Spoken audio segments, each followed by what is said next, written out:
everyone. Today we are starting a new lecture of Manufacturing Engineering 3, Unit number 1, Introduction. This is the third lecture of this unit. In previous lecture, we already covered the need and importance of Manufacturing Engineering 3 and some important terms related to terminology like cutting speed, feed, tap-top cut, MRR, machine tool, etc.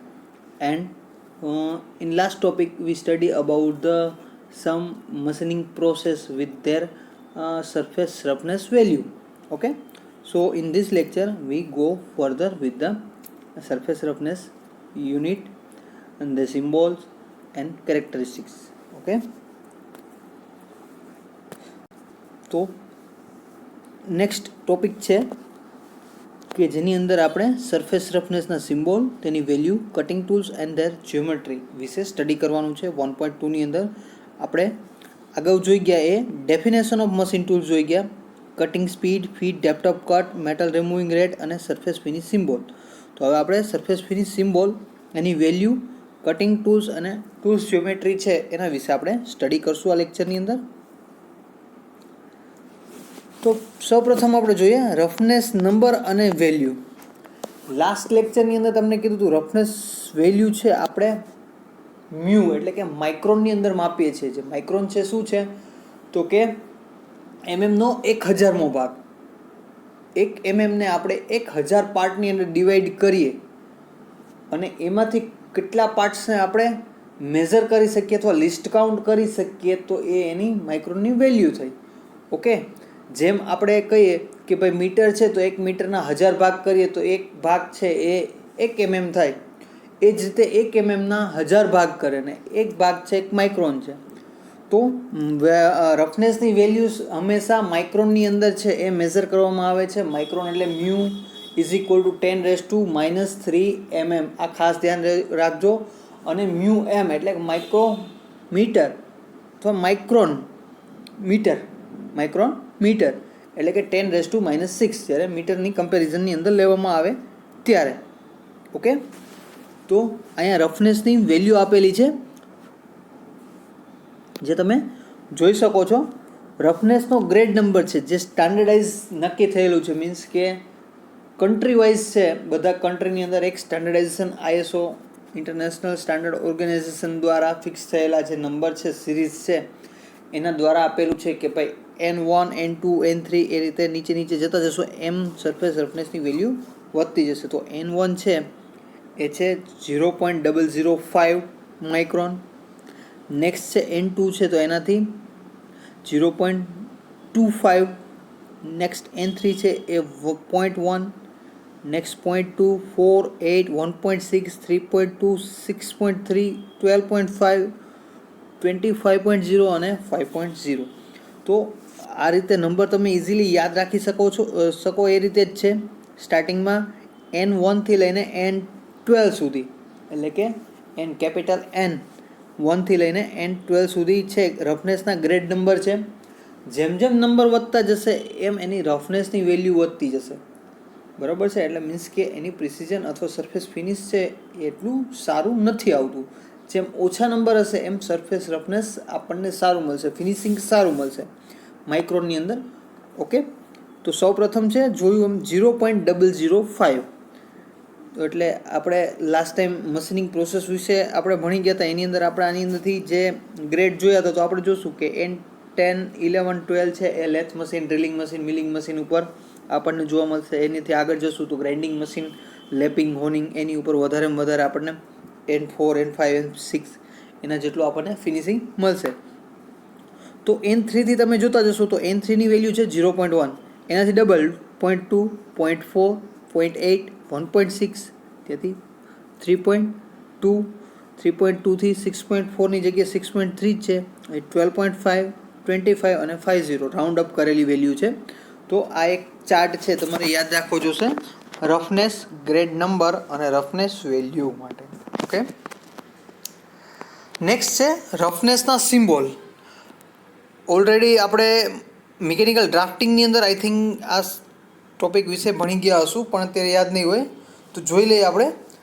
Type of તમારી સમક્ષ જે table છે એમાં આપેલું છે types of finishing operation. તો કે operation કયું છે એના આધારે, તો કે રફ ઓપરેશન છે તો એના માટે ઉલટો ટ્રાયેંગલ છે, એટલે કે ટ્રાયેંગલ ડ્રો કરેલો છે પણ ઉલટો એનો સિમ્બોલ છે, તો એ સિંગલ ડ્રો કરેલું છે. અને માઇક્રોનની અંદર વેલ્યુ કેટલી હશે, તો કે 5 થી લઈને 25 માઇક્રોન ઇંચની અંદર જે વેલ્યુ આપેલી છે એનાથી આપણે કંઈ મતલબ છે નહીં. એ કરસ્પોન્ડિંગ ઇંચની અંદર આપણે ઇંગ્લેન્ડ સ્ટાન્ડર્ડ પ્રમાણે નથી ચાલતા, બ્રિટિશ સ્ટાન્ડર્ડ પ્રમાણે, એટલે આપણે માઇક્રોનની અંદર જોશું તો 5 થી લઈને 25 રફ મશીનિંગ. બરાબર, તમે ક્યાંક પ્રોડક્શન ડ્રોઈંગ હશે તો એની ઉપર ડાયમેન્શન ઉપર એરો મારી અને આવો સિમ્બોલ લખેલો હશે, એટલે એની મદદથી સમજી શકો તમે કે મશીનિંગ છે ત્યાં કેવું જરૂરી છે, સરફેસ રફનેસ કેટલી રિક્વાયર છે. પછી છે ફાઇન મશીનિંગ, ત્યાં ડબલ ટ્રાયેંગલ છે ને એની અંદર માઇક્રોનની વેલ્યુ હશે 1.6 થી 8 સુધીની. નેક્સ્ટ છે ગ્રાઇન્ડિંગ ફિનિશિંગ, એટલે કે ગ્રાઇન્ડિંગ પ્રોસેસ કરવાની હોય તો એની ઉપર તમે એરો મારીને 3 ટ્રાયેંગલ કરેલા હશે જેની વેલ્યુ છે 0.025 થી લઈને 1.6 સુધી, એટલે કે આપણે N2 3 4 ત્યાં સુધી આપણે જોઈ શકીએ. અને લાસ્ટમાં છે લેપિંગ. લેપિંગની અંદર છે 4 ટ્રાયેંગલ છે અને લેસ ધેન 0.025, એટલે કે N1 અને N2 જે આપણે લાસ્ટ સ્લાઇડની અંદર જોઈ ગયા, જેની વેલ્યુ જો N1ની અંદર 0.005 અને N2માં 0.25, તો એ વેલ્યુની અંદર આવશે. એટલે કે લેપિંગ પ્રોસેસ છે એ ત્યાંથી સ્ટાર્ટ થાય છે. લેપિંગ પ્રોસેસ છે સૌથી ફિનિશિંગ પ્રોસેસ છે, ક્લોઝ ટોલરન્સ અને સારામાં સારું સરફેસ ફિનિશિંગ આપશે. એનાથી થોડુંક ઓછું જોવા જઈએ તો ગ્રાઇન્ડિંગ ફિનિશિંગ છે, અને એનાથી ફાઇન મશીનિંગ છે અને રફ મશીનિંગ છે. તો મિત્રો, આ વસ્તુ સરફેસ રફનેસ સિમ્બોલ, તેની વેલ્યુ ખાસ યાદ રાખજો, એક્ઝામમાં વારંવાર પૂછાય છે. પાછું રિવાઇઝ કરી લઈએ. રફનેસ વેલ્યુઝ ઓફ પ્રોસેસીસ આપણે લાસ્ટ લેક્ચરની અંદર જોઈ ગયા હતા કે ભાઈ ટર્નિંગ છે તો એની વેલ્યુ કેટલી છે, ડ્રિલિંગ, મિલિંગ, શેપિંગ. પછી સરફેસ ગ્રાઇન્ડિંગ અને સિલિન્ડ્રિકલ ગ્રાઇન્ડિંગ, લેપિંગ, હોનિંગ અને બ્રોચિંગ અને બોરિંગ. તો ઉપરની જે પ્રોસેસ છે એ બધી રફ અથવા તો ફાઇન ફિનિશિંગ પ્રોસેસની અંદર કહી શકાય, વારંવાર લઈ શકાય. તો એ બધી એક ઇક્વિવેલન્ટ લેવલની અંદર આવશે. નેક્સ્ટ ફિનિશિંગની અંદર આપણે જોઈએ તો સરફેસ ગ્રાઇન્ડિંગ અથવા સિલિન્ડ્રિકલ ગ્રાઇન્ડિંગ છે એ આવશે, એનાથી ઊંચું લેપિંગ અને એનાથી ઊંચું હોનિંગ. બ્રોચિંગ અને બોરિંગ છે એ ટર્નિંગ અને ડ્રિલિંગ ઓપરેશન જેવા જ ઓપરેશન છે, એટલે એને એ કેટેગરીમાં રાખી શકીએ. નીચે તમે જોઈ શકો તો માઇક્રોન છે અથવા માઇક્રોમીટર મ્યુ એમ એની વેલ્યુ આપેલી છે. જ્યારે મ્યુ એમ લખેલું છે તો 10⁻⁻6 મીટર થશે, અથવા તો એને એમએમમાં માઇક્રોન ખાલી જોવું છે તો શું થશે, તો કે 10⁻³ મિલીમીટર. ઓકે, તો આ થઈ ગયું સરફેસ રફનેસ, તેની કિંમત, વેલ્યુ, તેની પ્રોસેસ ઉપરની અસર અને એના સિમ્બોલ. તો એક આખું સરફેસ રફનેસને રિલેટેડ એક ટોપિક અને એક ક્વેશ્ચન છે આમાંથી કમ્પલસરી પૂછાશે. તો આ ખાસ ધ્યાન રાખજો, ન્યુમેરિકલ ડેટા જ છે, બીજી કંઈ થિયરી છે નહીં. નેક્સ્ટ આપણે જોશું કટિંગ ટૂલ જ્યોમેટ્રી, જે આપણે ઓલરેડી મેન્યુફેક્ચરિંગ એન્જિનિયરિંગ 2ની અંદર કટિંગ ટૂલ એન્ડ ટૂલ હોલ્ડરની અંદર જોઈ ગયા છે. એ જ પોર્શન છે અહીંયા પાછો રિપીટ થાય છે. અને નેક્સ્ટ સેમમાં એટલે કે ટૂલ એન્જિનિયરિંગમાં પણ આ ટોપિક છે એ પાછો રિપીટ થશે. તો જે ME2માં વ્યવસ્થિત સ્ટડી કરી ગયા હશે એને બહુ પ્રોબ્લેમ નહીં થાય.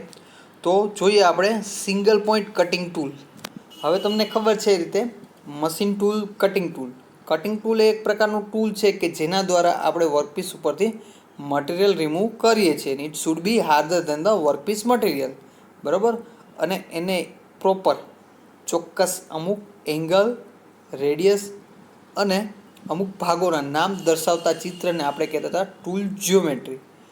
અને જ્યારે એ ટૂલ જ્યોમેટ્રી દ્વારા દર્શાવી શકાય નહીં ત્યારે આપણે એને ટૂલ સિગ્નેચર દ્વારા એક પ્રોપર સિક્વન્સની અંદર તેના જે મુખ્ય ખૂણા છે એની વેલ્યુ અને જે નોઝ રેડિયસની વેલ્યુ છે એક પ્રોપર સિક્વન્સની અંદર લખતા હતા અને એને કહેતા હતા ટૂલ સિગ્નેચર. તો સૌપ્રથમ આપણે જોઈએ tool geometry, cutting tool geometry. તો કે it is the graphical representation of tool with their important parts, angle and radius. એટલે કે આકૃતિ દર્શાવતું ચિત્ર, બરાબર. ગ્રાફિકલી એટલે કે આકૃતિ દ્વારા દર્શાવતું ચિત્ર કે જેમાં ટૂલના મુખ્ય ભાગો, તેના ઉપર આપેલા ખૂણા અને રેડિયસનો સમાવેશ થતો હોય તેવા ચિત્રને આપણે કહેવામાં આવે છે કટિંગ ટૂલ જ્યોમેટ્રી. તો તમારી સમક્ષ single point cutting tool geometry અથવા તો એનો જે છે એ 3D વ્યૂ છે તમે સમક્ષ જોઈ શકો છો. મેઇન બોડી જેને કહેવામાં આવે છે સેન્ક, સૌપ્રથમ તમે જોઈ શકો છો. એ મેઇન બોડી છે એ જ્યારે માર્કેટમાંથી આપણે મટીરિયલ લઈ આવીએ છીએ કટિંગ ટૂલ ત્યારે એ શેપ હશે, આખો સેન્ક હશે. પછી એને ડાયરેક્ટલી આપણે યુઝ કરી શકતા નથી, પણ તેની ઉપર અમુક ચોક્કસ એંગલ આપવામાં આવે છે, જેમાં હોય છે સૌપ્રથમ બેકરેક એંગલ તમે જોઈ શકો છો, BR દ્વારા દર્શાવેલું છે. સામેની સાઈડ જુઓ તો side rake angle, end relief angle, side relief angle, end cutting edge, side cutting edge, nose radius. આ ઇમ્પોર્ટન્ટ 6 એંગલ આપેલા છે, બરોબર છે, જે તમે ફિગરની અંદર જોઈ શકો છો. નેક્સ્ટ છે ટૂલ જ્યોમેટ્રી અંદર જોઈએ, જે વારંવાર ટૂલ જ્યોમેટ્રી 3 કે 4 માર્ક્સની અંદર પૂછાય છે. એની અંદર તમે જોઈ શકો છો સાઈડ વ્યૂ છે, એમાં તમે સેન્ક જુઓ છો, નીચેનો દેખાવ, ઉપર ટોપ વ્યૂ છે અને આ સાઈડ ફ્રન્ટ વ્યૂ આપેલો છે. તો સૌપ્રથમ આપણે વાત કરીએ કે જે કટિંગ કરતી ધાર છે એ જ તેથી ચીપ પસાર થઈ શકે અને સ્લાઇડ થઈ શકે એક માટે એને ડાઉનવર્ડ્સ એંગલ આપવામાં આવે છે, જેને કહેવામાં આવે છે બેકરેક એંગલ. સૌપ્રથમ એ ફર્સ્ટ નંબરનો એંગલ છે એને બેકરેક એંગલ કહેવામાં આવે છે. એ સાઈડ વ્યૂમાં તમે ઉપરથી જોઈ શકો છો. એ જ ફ્રન્ટ વ્યૂમાં જોશો તો એ સાઈડ પણ થોડો ઢાળ આપવામાં આવે છે, એટલે કે એંગલ આપવામાં આવે છે, જેને કહેવામાં આવે છે સાઈડ રેક એંગલ. જે શું કામ કરે છે તો કે ચીપને ફ્લો આપે છે, ડિરેક્શન આપે છે, બરાબર. હવે જે કટિંગ કરતી એજ છે એનો નીચેનો ભાગ છે એ વર્કપીસને ટચ ન થાય એના માટે તમે ત્યાંથી પરપેન્ડિક્યુલર, એટલે કે કટિંગ એજને પરપેન્ડિક્યુલર જે ધાર છે ત્યાંથી અંદરની સાઈડ એક એંગલ આપવામાં આવે છે. એટલે કે તમે પરપેન્ડિક્યુલર કટિંગ ટૂલને પરપેન્ડિક્યુલર એજને પરપેન્ડિક્યુલર જે લાઇન ડ્રો કરો તેનાથી અંદરની સાઈડ જો એંગલ આપેલો છે એને કહેવામાં આવે છે એન્ડ રિલીફ એંગલ. જેને લીધે શું થશે તો કે કટિંગ કરતી એજ છે ને ઉપરનો ભાગ જ વર્કપીસને મટીરિયલને ટચ થશે, એની નીચેનો ભાગ નહીં થાય, જેથી વાઇબ્રેશન ન આવે અથવા તો વધારે કોઈ પણ પ્રોબ્લેમ જનરેટ ન થાય કટિંગ ટૂલ અને વર્કપીસ માટે. એના માટે આપવામાં આવે છે, જેને કહેવામાં આવે છે એન્ડ રિલીફ એંગલ. અને એ ફ્રન્ટ વ્યૂમાં જોશો તો એને એ ત્યાંથી પણ આપવામાં આવે છે ને એને કહેવામાં આવે છે સાઈડ રિલીફ એંગલ. હવે મિત્રો ટોપ વ્યૂની વાત કરીએ તો ટોપ વ્યૂની અંદર પણ એંગલ આપવામાં આવે છે. તમે જોશો તો એન્ડ કટિંગ એજ એંગલ, એટલે કટિંગ કરતી એજ છે એનો આગળનો પોઈન્ટ ટચ થાય પણ પાછળની એટલી જેટલી વિથ છે પાછળનો ભાગ ટચ ન થાય એના માટે ઇનસાઇડ એંગલ આપવામાં આવે છે, જેને કહેવામાં આવે છે એન્ડ કટિંગ એજ એંગલ. જેને લીધે શું થશે તો કે પાછળનો ભાગ છે એ વર્કપીસની લંબાઈને ટચ થશે નહીં.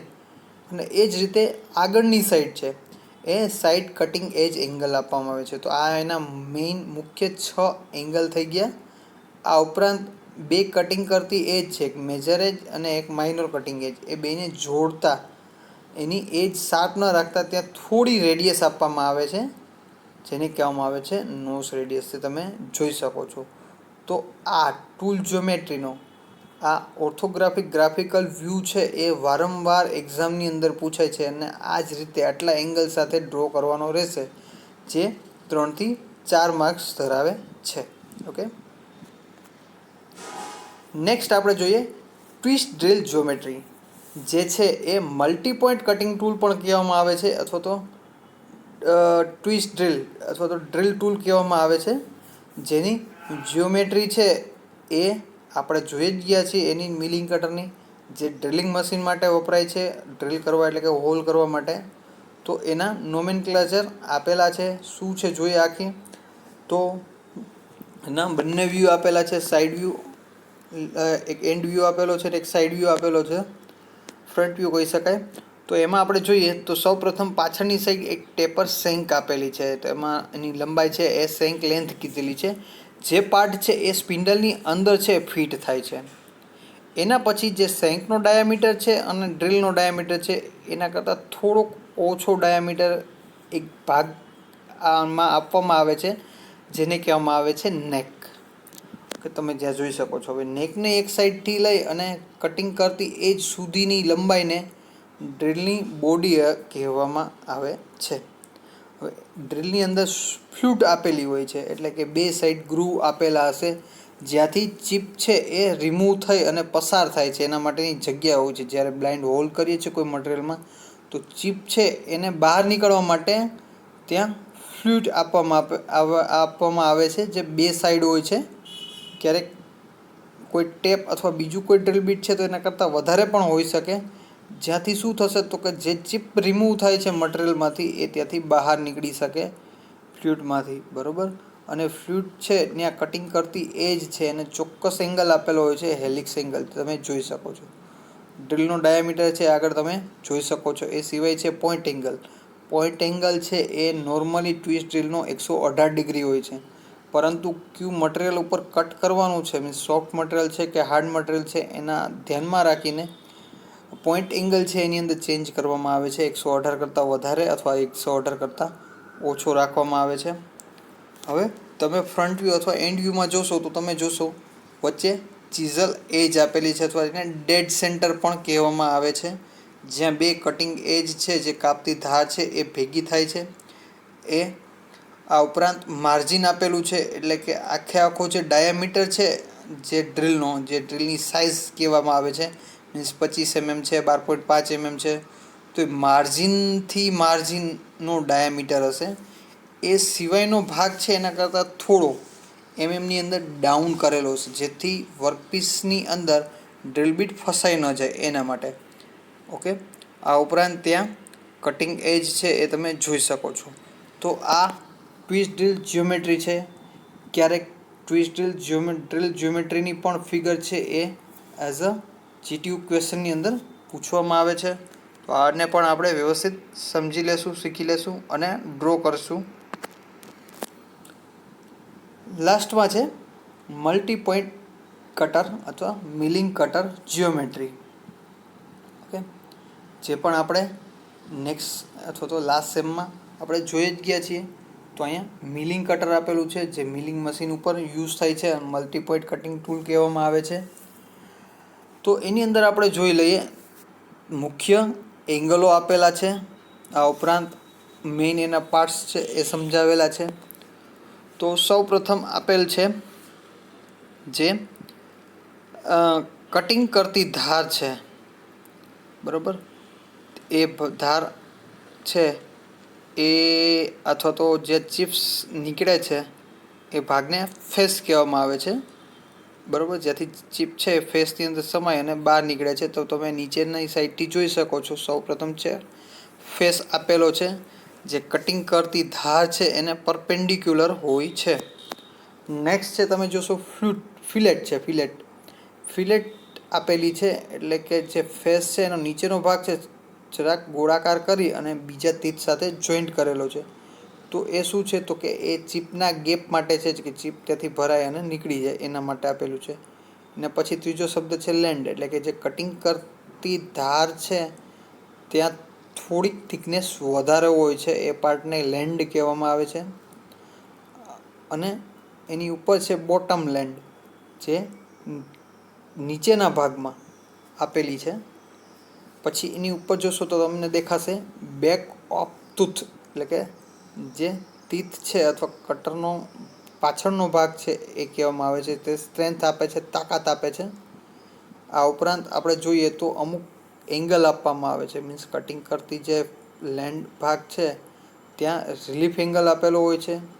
એ પછી પ્રાઇમરી ક્લિયરન્સ એંગલ હોય છે. આ ઉપરાંત સેકન્ડરી ક્લિયરન્સ અથવા તો રેડિયલ રેક એંગલ આપેલો હોય છે. લીપ એંગલ આપેલો હોય છે. આઉટસાઇડ ડાયામીટર અને રૂટ ડાયામીટર. તો આ એના મુખ્ય કમ્પોનન્ટ છે જે મિલિંગ કટર જિયોમેટ્રીની અંદર છે.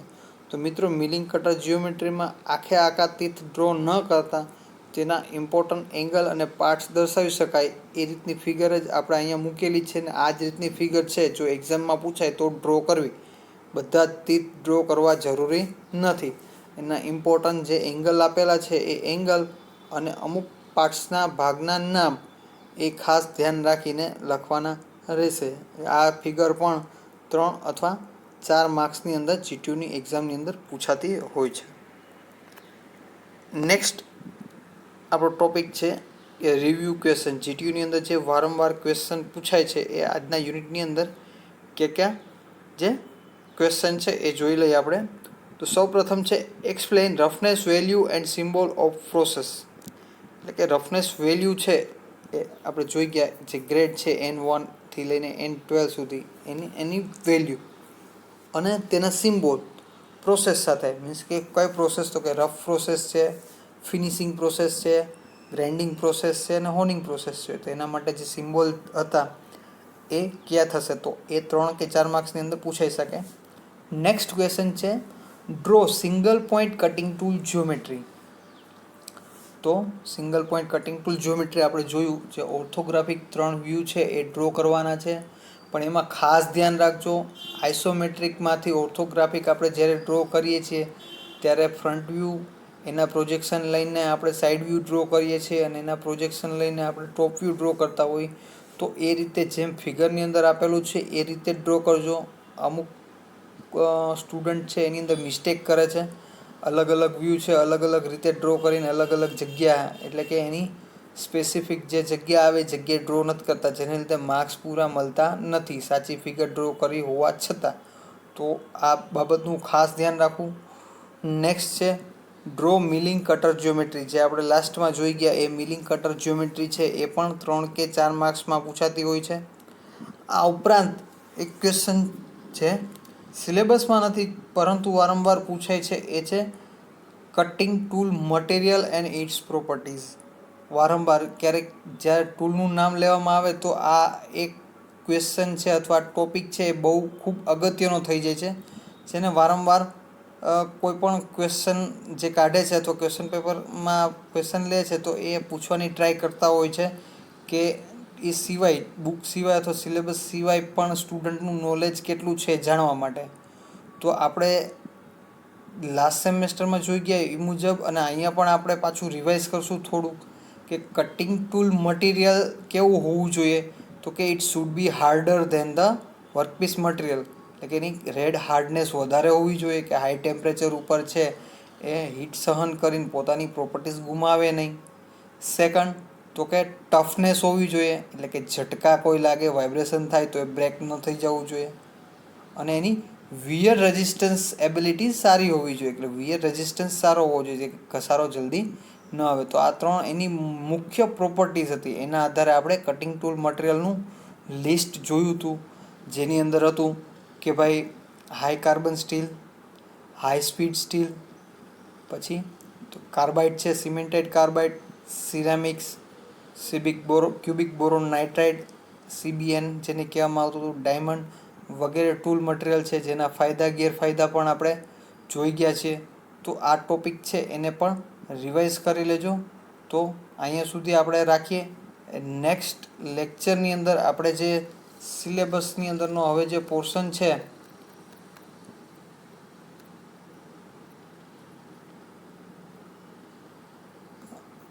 need of attitude, knowledge and skill required for the shop floor supervision in a machine tool based industries for quality and cost effective production. તો એ થિયરી પોર્શન છે આખે આખો, એના ઉપરનો નેક્સ્ટ લેક્ચર હશે આપણો. આ ઉપરાંત જે લાસ્ટમાં છે importance of processes and required parameters like material removing rate, cutting power, cutting time, cutting speed, feed, depth of cut, number of cuts, tool signature, tool life, etc.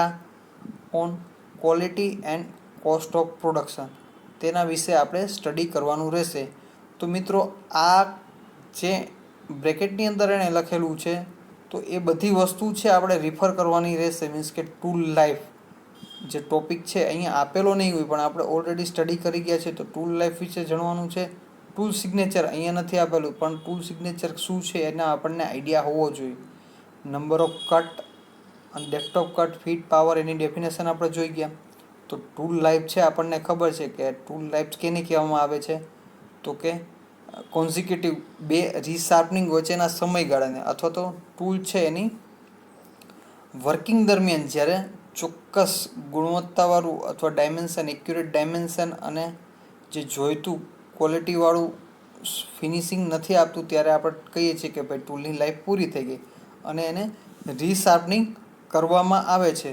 તો આવી બાબતોને ધ્યાનમાં રાખીને કટિંગ ટૂલ લાઈફ છે એને કઈ રીતે define કરવી, એના ઉપર ઇફેક્ટ કરતા પેરામીટર શું છે વગેરે વસ્તુ છે એ આપણે લાસ્ટ સેમેસ્ટરની અંદર જોઈ ગયા છે. આ ઉપરાંત ટૂલ એન્જિનિયરિંગની અંદર પણ આવશે. તો આ એક ટોપિક છે ખાસ કરીને થોડો ડીપની અંદર જોવાનો રહેશે. કટિંગ ટૂલ અને tool material, cutting tool geometry અને મટીરિયલ જે લાઈફ ટાઈમ માટે આપણને હેલ્પફુલ થશે. તો મિત્રો ખાસ અહીંયા ધ્યાન રાખજો. ઓકે, નેક્સ્ટ લેક્ચરમાં આપણે મળીએ, આગળનું પોર્શન જોશું. Okay, thank you.